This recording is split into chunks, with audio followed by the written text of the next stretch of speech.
Bonjour, donc on va parler d'une débroussailleuse thermique après la débroussailleuse de chez Lidl que vous pouvez voir dans ma dernière vidéo. Je vais mettre en lien en dessous là, pour la vidéo, mais bon, je ne l'ai pas testé chez moi, mais j'ai testé ailleurs puisque j'avais pas les batteries, donc je la trouve très très bien. Alors à utiliser en débroussailleuse, pas sur des grandes surfaces à moins d'avoir des batteries derrière pour remplacer au cas où, mais sur de l'herbe casse et haute, elle va très bien. Et le mode éco ne se met pas en route quand on débrousse, on utilise de l'herbe assez haute en fait. Par contre, sur la petite herbe, c'est moins évident puisque ça se met en mode éco. Bon, celle-ci c'est une thermique, donc voilà. Celle-ci c'est celle que j'utilise régulièrement pour le moment. Je vais en parler. Je vais parler surtout du démarrage et des produits nécessaires pour l'entretenir, par exemple. Et comment, voilà, il y a aussi ça, hein, pour l'entretien aussi, hein, sûrement de Marseille. Alors, vous savez pourquoi? C'est pour le filtre à air. Donc voilà. Alors, je ne vais pas parler d'huile. L'huile, il faut mettre de l'huile de bonne qualité, en général de la demi-synthétique en deux temps, de l'huile spéciale pour moteur deux temps, ça c'est une deux temps, 52 cm3.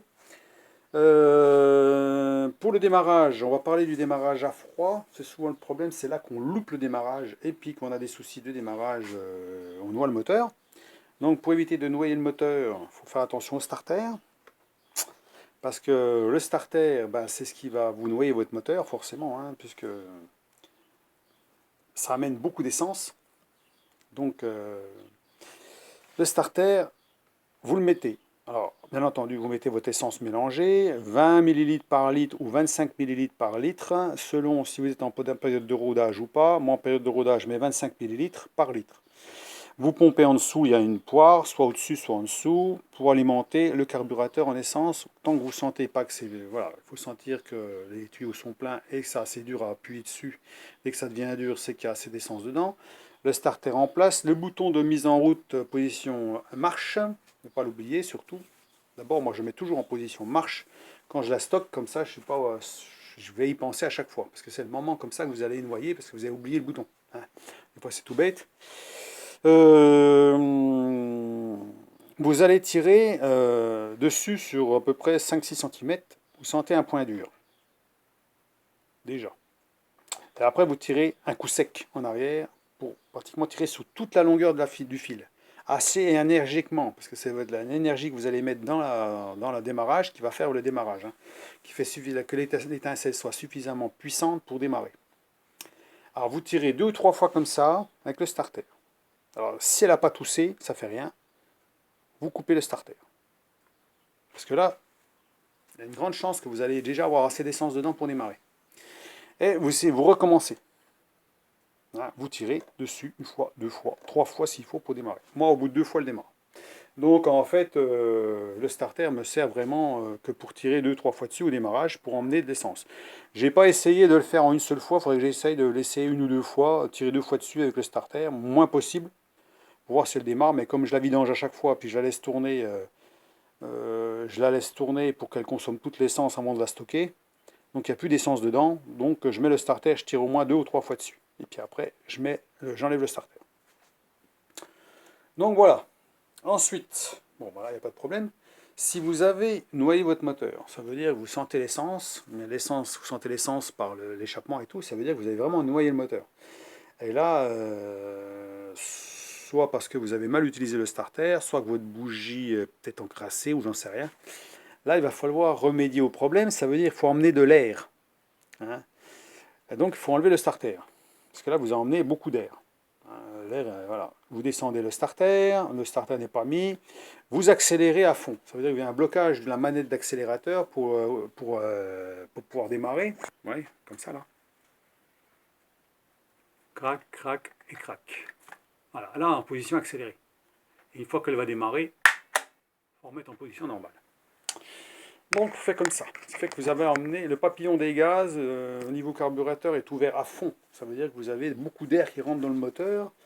Et comme vous avez déjà pas mal d'essence dedans, vous avez plus de chances de démarrer. Donc là, il va peut-être falloir tirer suffisamment dessus pour démarrer. Si vraiment, au bout de 10 fois, elle ne démarre pas, il va falloir penser à démonter la bougie.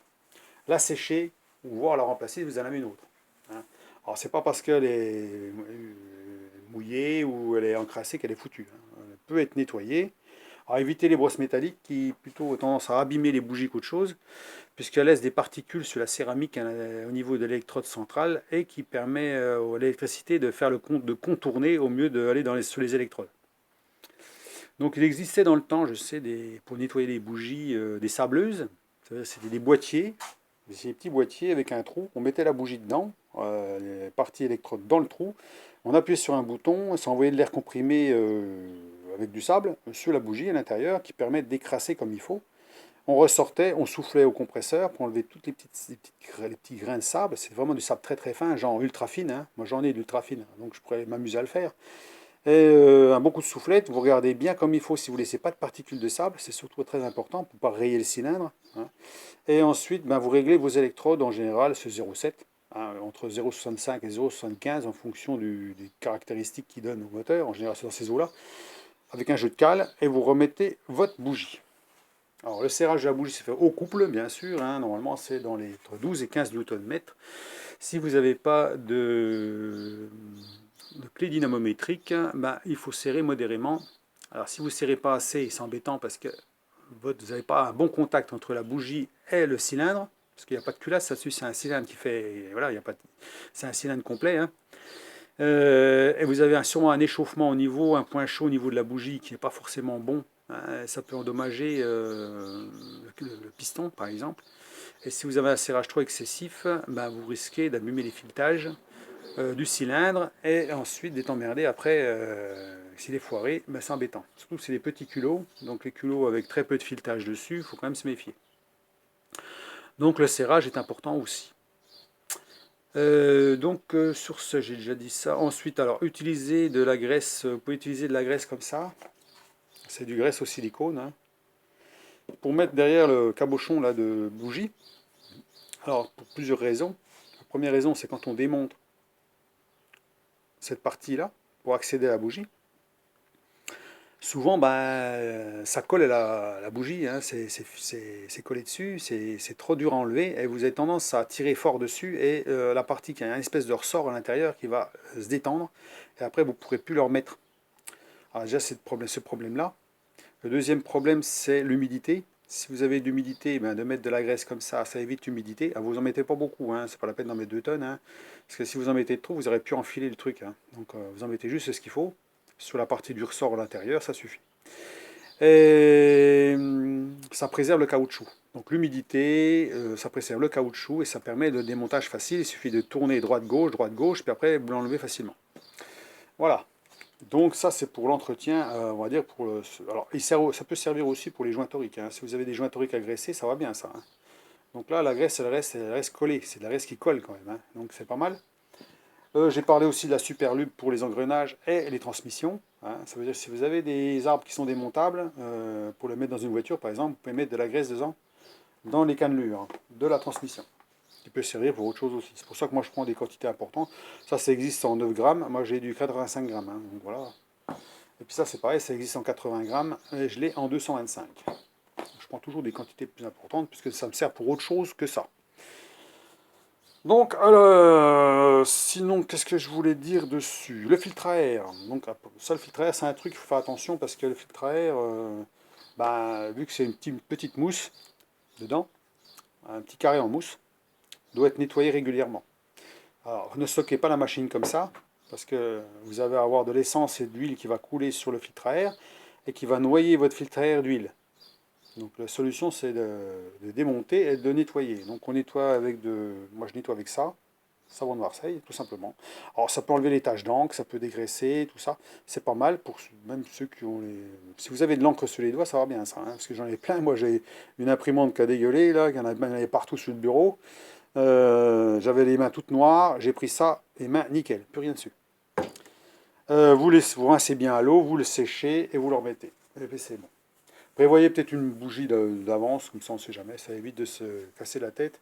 On remet la bougie neuve et on démarre si vraiment il y a un problème de noyer, un moteur trop noyé par exemple, et impossible à redémarrer. Donc la procédure de démarrage à froid est très importante, c'est là qu'il ne faut pas se louper. Voilà, c'est surtout ça. Bon, celle-là, pas de problème, hein, ça fait plusieurs fois que je la démarre, 5 fois, 6 fois, je crois, depuis que je l'ai. elle démarre au quart de tour. Hein. Donc, je vous dis, je tire 2-3 fois dessus au starter, et après j'enlève le starter, je tire 1 fois ou 2 fois dessus et ça démarre. Donc, il n'y a pas de problème pour le démarrage. Et puis, donc, c'est tout ce que j'avais à dire là-dessus. Donc, pour une machine thermique avec un moteur chinois. Alors, je ne vais pas faire de la pub sur cette marque-là, puisque je ne sais pas ce que ça peut donner à l'avenir. J'ai regardé sur YouTube ce que les gens en pensent. Alors, comme sur YouTube, sur les avis et tout ça, je regarde toujours tout. C'est comme sur Amazon, c'est comme beaucoup de sites. Il y en a qui disent que c'est bon, bah, c'est du petit matériel, d'autres ils disent que c'est du bon matériel. Enfin, on a de toutes sortes. Hein, de toutes sortes. Alors, je ne veux pas comparer avec une machine pro, une machine de qualité qui est haut de gamme, on va dire. J'excelle là en thermique. Hein. Pour l'instant, elle marche très bien, elle est assez puissante. Hein, je ne peux pas donner à mon avis un bon avis par rapport à un utilisateur qui aurait plusieurs machines, par exemple. Donc, moi, j'excelle là, puis une électrique. Donc, alors, par rapport à l'électrique, elle est beaucoup plus puissante, bien sûr. Le stockage, alors le stockage ça se fait sans essence bien sûr, on enlève l'essence, moi je le laisse mais à chaque fois je ne l'utilise plus, là elle est vide, hein. Ça veut dire que je vais la réutiliser peut-être dans 2 ou 3 semaines. J'ai vidé l'essence et j'ai démarré la débroussailleuse pour que toute l'essence qui est dans le carburateur se vide, hein, ça veut dire qu'il n'y en ait plus. Comme ça je suis tranquille, elle est vide, je mets en position starter et on tire dessus un petit coup pour mettre en compression et c'est tout. Voilà. On fait comme ça, hein, même sur le motoculteur, on fait comme ça, fait que le piston est en haut, elle est en compression, ça évite l'air de rentrer dans le cylindre. Donc il faut faire comme ça. Et là, le prochain coup, alors le bouton de mise en route toujours sur 1, position marche, comme ça le prochain coup, je mets mon essence dedans, et je n'ai plus qu'à pomper pour emmener l'essence. Et après je démarre. Voilà. Comme ça, il n'y a que ça à faire. Pas stocker l'essence, du mélange essence, toujours le faire au fur et à mesure hein, de vos besoins. Si vous avez besoin de 3 litres ou 4 litres, vous faites 3 litres ou 4 litres. C'est pas la peine d'en faire pour une année complète. Voilà, vous le faites au fur et à mesure, c'est mieux. Parce que comme ça, le mélange sera frais, du mélange propre, qui ne risque pas de faire des dépôts ou quoi que ce soit. Hein, et puis un mélange qui soit de qualité correcte. Hein, c'est mieux pour ces machines-là. Moi, j'ai une tondeuse qui a plus de 20 ans, 30 ans, je dirais même. Elle marche en 2 temps. J'utilise de l'huile de bonne qualité depuis toutes ces années et elle marche toujours. Elle fonctionne toujours. Pourquoi? Parce que je la vidange. Alors pour une bonne raison, j'ai pas de robinet dessus. Alors, comme j'ai pas de robinet dessus, ben, le problème c'est que je suis obligé de vidanger le réservoir parce qu'en fait j'ai mon pointeau qui est plus tout à fait étanche et ça sent l'essence dans le garage. Alors je vide le réservoir et je la mets en route. Comme ça j'ai plus d'essence du tout. Je la stocke. Comme ça, je ne sens pas l'essence dans le garage. Sinon, j'aurai un robinet, ben, je fermerai le robinet, je la mettrai en route, puis ce serait tout. Je laisserai l'essence dans le réservoir tant, tant que j'utilise, voilà, entre deux coupes. Hein, je veux dire, voilà. Là, c'est pareil, il n'y a pas de.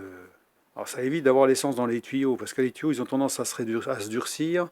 Donc, c'est pas bon d'avoir de l'essence en permanence dans les tuyaux, là. Hein, donc, vaut mieux que ce soit vide. Parce qu'après, les tuyaux durcissent, ils viennent cassants. Et ensuite, ben, va falloir changer tout ça. Donc, c'est pour éviter de changer trop souvent, voilà, ben, faut mieux garder sans essence dedans. C'est une précaution à faire. Hein. C'est le problème, tous ces machines-là, il faut quand même un entretien. Donc, bah, c'est tout ce que j'avais à dire là-dessus.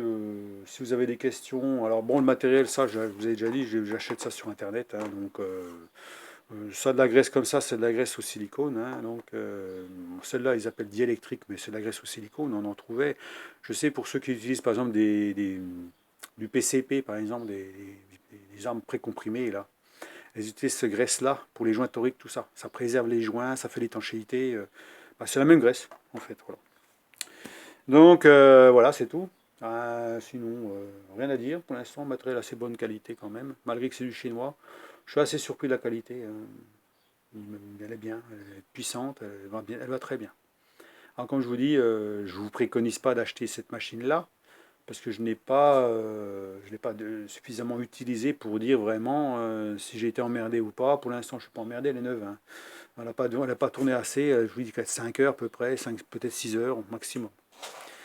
Euh, Démarrage nickel, c'est ce que j'avais peur, hein, j'ai surtout peur de ça. Il faut savoir que quand elle arrivait neuve au premier démarrage, ça a été un peu compliqué parce qu'il faut arriver à avoir de l'essence qui arrive dans le cylindre et ça, comme tout est sec, bah, ça met plus de temps. Donc, des fois, c'est pas évident au départ de démarrer quand elle est neuve. Après, une fois qu'elle a démarré une fois, c'est bon. Donc, ceux qui achètent cette machine-là, puis qui veulent essayer de démarrer au quart de tour, ils n'y arriveront pas. Hein, je vous le dis tout de suite, le carburateur est sec, tout est sec là-dedans. Il faut emmener de l'essence, hein, donc dedans. Alors, peut-être que la solution, c'est peut-être démonter la bougie, puis mettre un peu d'essence dedans, avec du mélange, pour déjà commencer à puis tirer dessus 2-3 coups sans la bougie pour pouvoir alimenter tout ça, qu'il y a un peu d'essence là-dedans. Ça permettrait d'aller plus vite que de tirer dessus pendant 10 minutes. Hein. C'est une solution. Il y a le Star Pilot aussi, mais bon, le Star Pilot, si on peut éviter d'en acheter qui coûte assez cher, bon, peut-être utiliser un MDA coup d'essence dedans, ça serait suffisant. Puis ça va graisser en même temps. Alors que le Star Pilot ne graisse pas, hein, c'est sec. C'est à base d'alcool, je sais pas quoi. Donc, voilà la solution qu'on pourrait utiliser au démarrage quand c'est neuf. Après, une fois que ça a tourné, c'est bon. Puisqu'il y a toujours des résidus d'essence par-ci par-là. Et là, vous démarrez sans problème. Donc, à voir l'année prochaine quand je vais les réutiliser. Quand j'aurai fini la saison cette année, et puis je vais utiliser l'année prochaine, voir si en passant tout l'hiver sans l'utiliser, si je la redémarre facilement ou pas. Hein, voir si je vois que c'est trop dur, ben, je ferai comme ça et puis c'est tout. Hein. Donc voilà. À part ça, quand c'est resté trop longtemps sans tourner.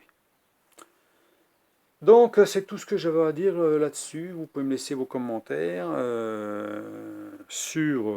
C'était le moment débroussailleuse, je crois que c'est tout. Hein. Si je devrais recommander une autre débroussailleuse de chez Lidl, une autre, hein, la même en couleur, hein, donc pour une autre personne. Donc voilà, parce qu'apparemment elle était convaincue par la puissance et le prix. 99 euros. Bon. Celui qui a les batteries et qui a le chargeur, c'est le bon plan. Hein, sachant que celle-ci est moins chère que celle du Lidl électrique, puisqu'il n'y a pas de batterie à acheter, il n'y a pas de chargeur à acheter. Donc, mais par contre, on va consommer quand même presque 1 litre à l'heure. Hein. Donc c'est 1 litre heure. Hein. Donc avec la consommation d'essence, on va s'en ressentir à la longue. Hein. Donc faut savoir ça. Ça consomme pas mal de carburant quand même. Hein. Sachant que le carburant, on ne sait pas jusqu'où ça va s'arrêter. L'électricité, on ne sait pas jusqu'où ça va s'arrêter. Le gaz, on ne sait pas jusqu'où ça va s'arrêter. Au bout d'un moment, on se pose des questions. Combien ça peut coûter tout ça à force, hein, donc l'utilisation du matériel. Hein. Donc l'essence, attention au budget. Hein, budget, essence. Si vous avez des grandes surfaces, ça peut consommer beaucoup. Hein. Imaginez que vous l'utilisez pendant une journée. Bonjour la consommation d'essence. Hein. Ça bouffe. Hein. Donc voilà, le 2 temps consomme beaucoup. Hein. Donc c'est pas du 4 temps. Hein. Alors il existe des 4 temps, hein, je ne sais pas ce que ça peut donner en débroussailleuse, c'est sûrement un peu plus lourd, un peu moins puissant, mais qui consomme sûrement moins. Et puis peut-être moins bruyante. Alors à voir. Moi j'ai préféré du 2 temps en restant quand même quelque chose, un moteur simple. Simple et assez puissant pour la grosseur, hein, voilà, parce qu'en général le 2 temps est toujours plus petit. Hein. Donc voilà, à voir. Donc je vous laisse cette vidéo, dites-moi ce que vous en pensez, et puis ma foi, voilà, donc matériel. Hein. Donc j'en ai 2, électrique et thermique. Ça me suffit largement. Hein. Donc ça marche bien quand même, il n'y a pas à dire. Hein. Donc des fois on se dit, bon, acheter du matériel plus cher, on ne sait pas pourquoi. Hein, des fois, pour le professionnel, pour les gens qui ont des grandes surfaces, qui leur faut du matériel qui soit haut de gamme, parce qu'il faut du costaud, il faut vraiment du lourd, d'accord. Sinon, pour le particulier, pour faire des bricoles comme je fais, bon, à mon avis, ça va suffire largement. Hein. Je pense, hein, sachant que toutes les pièces détachées là-dessus coûtent pas cher du tout. Hein, donc, que ce soit le carburateur, je crois qu'un carburateur là-dessus ça coûte 40 balles, je crois, c'est un truc comme ça. Une bougie ça coûte 4 euros, c'est vraiment des trucs pas chers. Et même le moteur, il n'y a que le moteur, je crois, qui coûte 60 balles, je crois, un truc comme ça, ou peut-être un peu plus, je sais plus. Enfin, c'est pas très très cher, hein, c'est pas un énorme coût de réparation encore. Hein. Je pense pas. Hein. À voir. Hein. Donc à voir, selon où on trouve le moteur ou aussi où ça. Mais le moteur, bon, on va pas le casser comme ça. Hein. À part si vous utilisez un mélange peut-être trop pauvre en huile. Hein. Donc vous grippez le moteur. Donc faire bien attention de ne pas utiliser de l'essence pure là-dedans. Hein. On va pas aimer à mon avis. Hein. Donc voilà. Donc je vous laisse. Et puis dites-moi ce que vous en pensez. Et puis ma foi, pour les utilisateurs, ceux qui ont ce genre de machine, qui ont la même que la mienne par exemple, voilà, ou celle du Lidl, apparemment celle du Lidl a bien fonctionné, hein, pour l'instant les gens s'en plaignent pas. Donc c'est le même genre, ça doit être le même, ça se trouve c'est le même moteur, hein, c'est possible, hein. C'est moteur chinois de toute façon. Hein. Je vous dis, ça se trouve c'est fait tout au même endroit, où il y a peu d'écart. Je sais que celle du Lidl est plus petite en cylindrée, elle doit être 42 cm3, celle-ci c'est une 52, hein, donc elle est un peu plus puissante. Hein. Ça sert peut-être à rien d'ailleurs. Hein. 40, ça se trouve une 1,7 chevaux, c'est assez hein, en puissance. Hein. Peut-être pas besoin d'avoir des temps de puissance, énormément de puissance. C'est comme 8,5 kg comme celle du Lidl. Hein. En thermique, hein, je parle du thermique. Hein, 8,5 kg. Celle électrique, elle fait 6,5 kg. Avec les batteries de 4 ampères. Voilà. Donc pour les explications, si vous voulez plus de détails, vous me laissez un commentaire, j'y répondrai. Et puis, c'est tout ce que j'ai à dire là-dessus. Hein. Donc, on verra, on fera sûrement une vidéo plus tard, peut-être pas cette année, mais peut-être. Si cette année, si je suis emmerdé avec, par exemple, si je pourrais vous dire ce que j'ai eu dessus. Pour l'instant, j'ai rien changé, j'ai rien fait, à part nettoyer le filtre à air un coup, parce que elle était stockée comme ça. Donc, lui, il a coulé dedans, là. Alors, faut savoir que l'essence s'évapore, mais pas l'huile. Hein. Donc, forcément, ça se soigne par le carburateur et puis ça va dans le filtre à air. Donc, il faut la stocker droite, comme ça, le plus droit possible. Hein. Peut-être en l'air, le moteur en l'air, peut-être. Hein. Mais jamais la stocker comme ça, côté filtre à air. Voilà, c'est mieux parce que sinon, ça va mettre plein d'huile là-dedans. Donc après, il faut nettoyer. Bon, c'est pas compliqué de nettoyer, mais bon, ça sert à rien d'en rajouter, quoi. Allez, à plus. Bonne journée. Au revoir.